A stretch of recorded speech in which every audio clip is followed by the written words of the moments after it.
Update to the classroom section. I mentioned this in a post this week. We have trimmed everything down to 3 course sections now. Anything and everything that we are building that is course related is going in this Anthem artist roadmap, guys. To give you a quick little breakdown here, an idea, Joey and I, man, we probably spent the last 6 months to a year building out what we think is the ideal curriculum that every artist should go through, as if, if college, if school did it correctly, what would it look like to get all the information from start to finish? And that is what we're building right now for you guys. So when we're in here, you'll see a lot of these are drafts yet. They aren't live yet. And then a bunch of these assets and things are live, and they might just be starting to get populated with things. Like, for example, the social media strategies. It's still super early on, but we had a call with Eleni last week where we were strategizing on her whole social content release schedule for the new year around our upcoming album. So we just recorded the whole thing and put it in there so that you guys could be a fly on the wall and just start to get some of this information.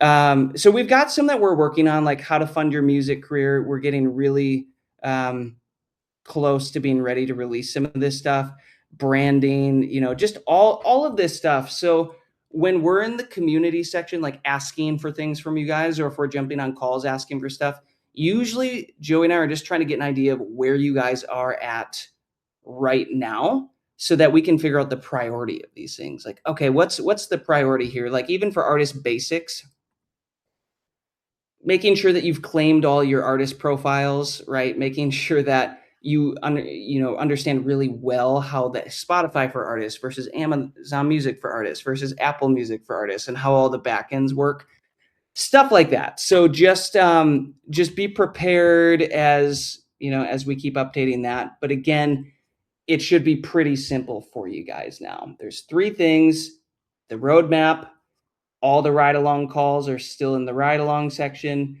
and then the affiliate course, so you can understand how the Oh, you should highlight the new videos from the one with Zach in there in the ride along. You should Oh, definitely yeah, go back yeah. and watch that. Yeah, Yeah, guys, this one was fire. If you we wanna did watch that one 5 days ago. Yeah, if you wanna watch a phenomenal, interview just about the music industry as a whole and production and, like, all this stuff, um, make sure to hit this one in industry interviews. And then again, we also dropped that same one, well, not that same one, but the social media courses. We dropped this one with Eleni in there last Friday as well. So 2 great ones. If you guys want something to do, I would hit those. Okay. Now, the second thing I want to quick bring up is I actually want to shout out Annie, who is on this call, but she is driving. Don't crash, Annie. I'm just shouting you out. She might just listen. Okay, so basically what I wanted to shout out was this. A few weeks ago, we had been talking about strategies for how to get tours going and how to create leverage. And she has already, she was sharing that, oh, wow, hey, we own production equipment. We own a stage, we own gear, we own the production gear. And we were saying, hey, why don't you leverage that to get shows, to get tours, to get other groups to want to do performances with you, right? Because that's one of the most expensive things is the production equipment and knowing how to run it and set it up.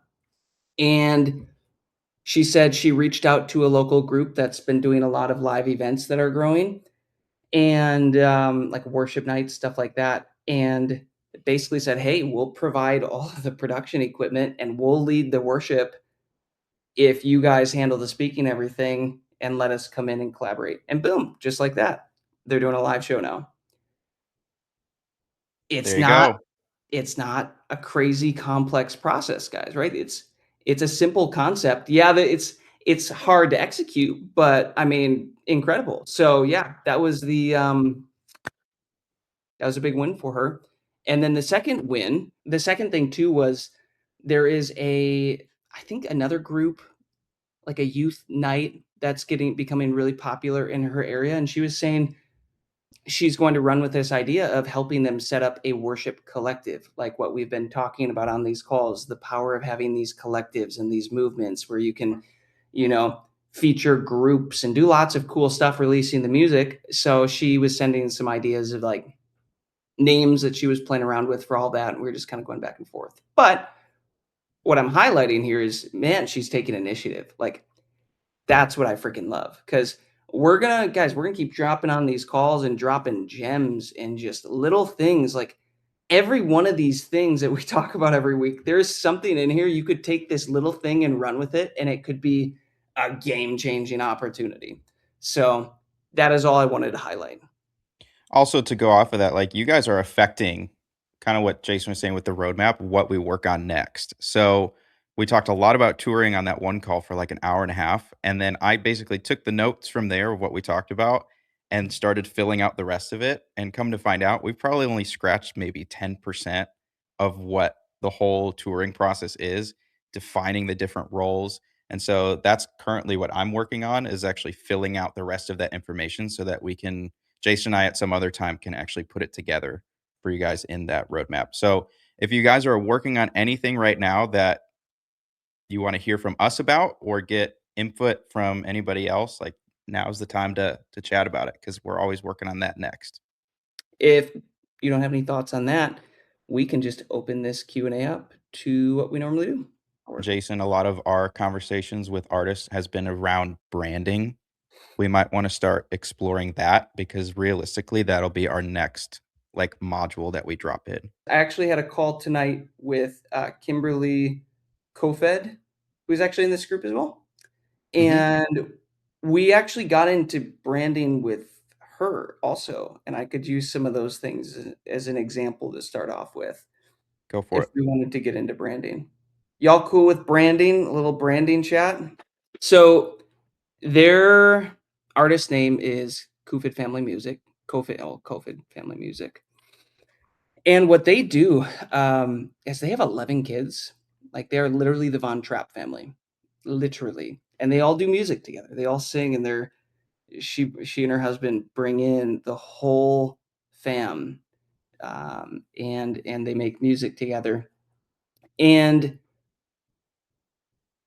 we were just hopping on a call because we wanted to get some feedback about the network and how they're doing with everything, and ended up just kind of jumping into some branding ideas and stuff like that because, you know, I think a lot of the artists in this network and artists in general, everybody thinks that what they need right now and that they want to work on right now is just marketing and promo, and it's like more eyes, more traffic, more fans.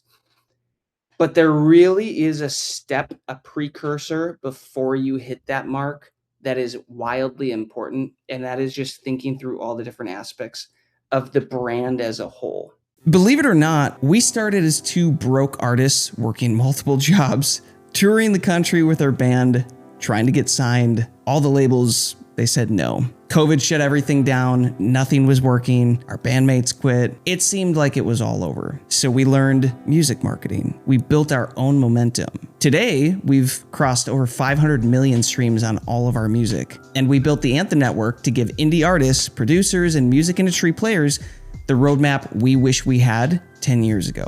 So if you're done doing this alone, join the Anthem Network. Get your 7-day free trial by clicking the link in the description below. We'll see you there. And that's something Joey and I have gotten pretty good at with all of our different brands.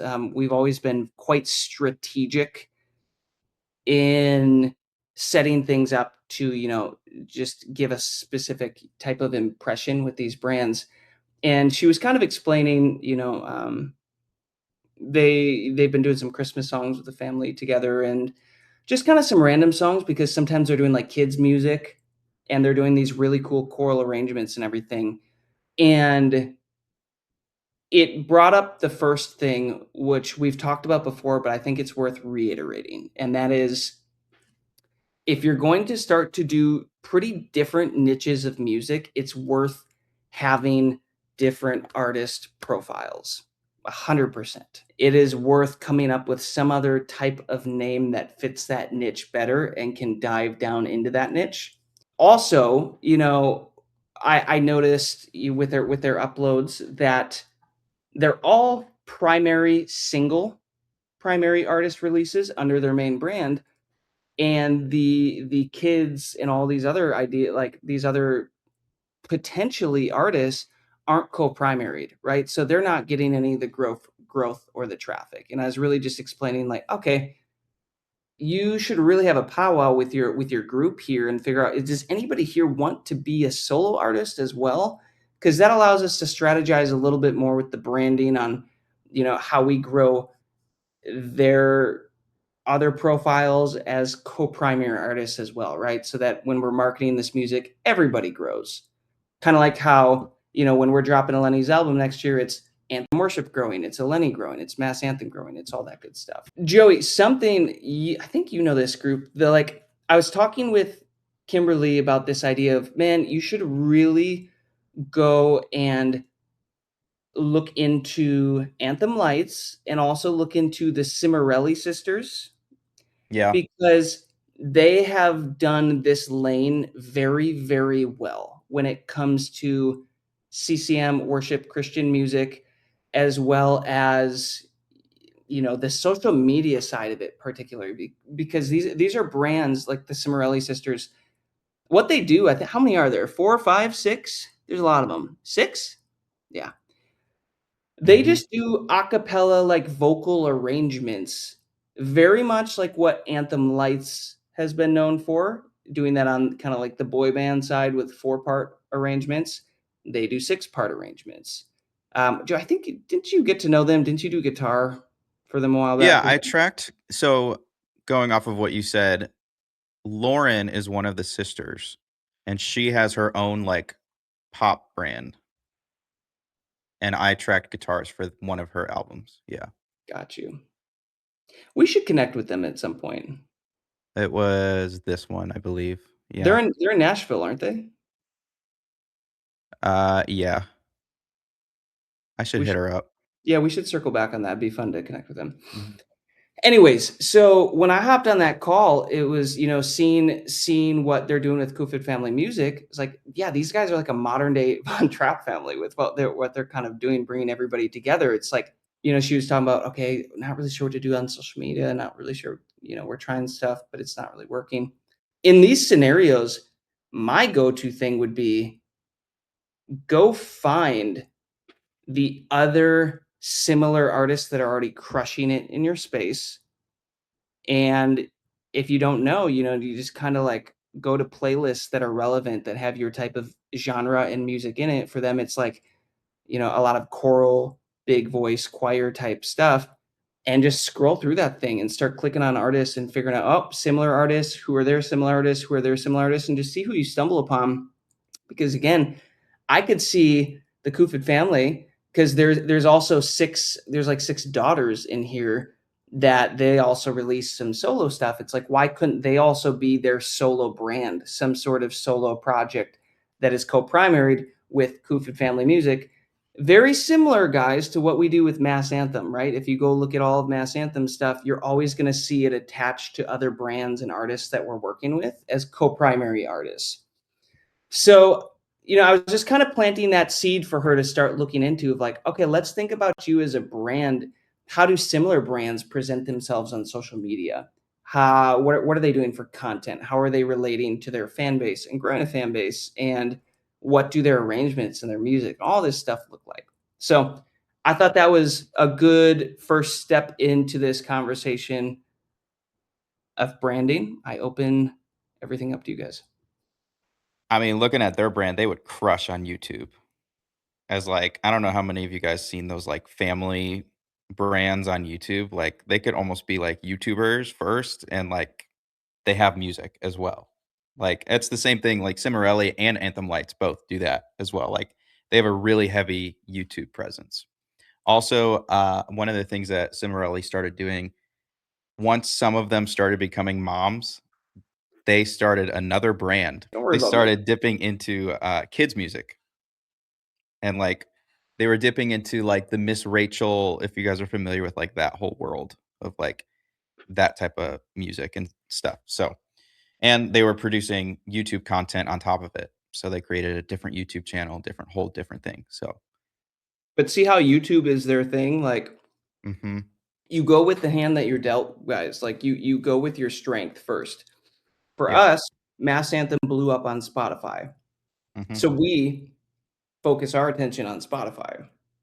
These guys, they blew up on YouTube. And because of that, they're able to take that audience and redirect it to more channels on YouTube. And then you kind of circle back to the other ones and start to grow the other ones as well. Definitely, you want to focus on one thing at a time. Like if you find like the thing that you're most comfortable with it, like for these people, like it was YouTube, for us it was Spotify, like go all in on like one thing and try to figure it out. Whatever you feel like you have the greatest, I guess, strength and shortcut to. And then once you can kind of start to generate some income or some traffic or whatever, then you could start playing around with other platforms. I think Jason, you and I, we focused on Spotify for several years before we really tried to grow Apple or Amazon or like really tried to Before we fan even that like out. claimed our Apple profile, like Apple Music, Amazon Music, like dude, we were oblivious to the rest of the world. We put on blinders and we're just like, we're gonna crush this one thing. But guess what? That thing got all of our attention and it did really well. So definitely in the earlier stages, I would say this: be intentional to go claim all of your profiles and at least get them set up. But once they're set up, you're throwing darts and you're trying to figure out, okay, where is the most traction? Where is the most reward for the effort that I'm putting in? Because one of these is hitting, and I'll focus in on that thing. Before you head out, if that session gave you just one good idea, imagine what'll happen when you're actually in the room with us every week. That's what the Anthem Network is all about. Artists connecting, getting real-time feedback, and taking action together. You can join right now with a 7-day free trial and be part of the next live call for free. Don't just watch other artists grow with them. Click the link in the description and we'll see you on the next call.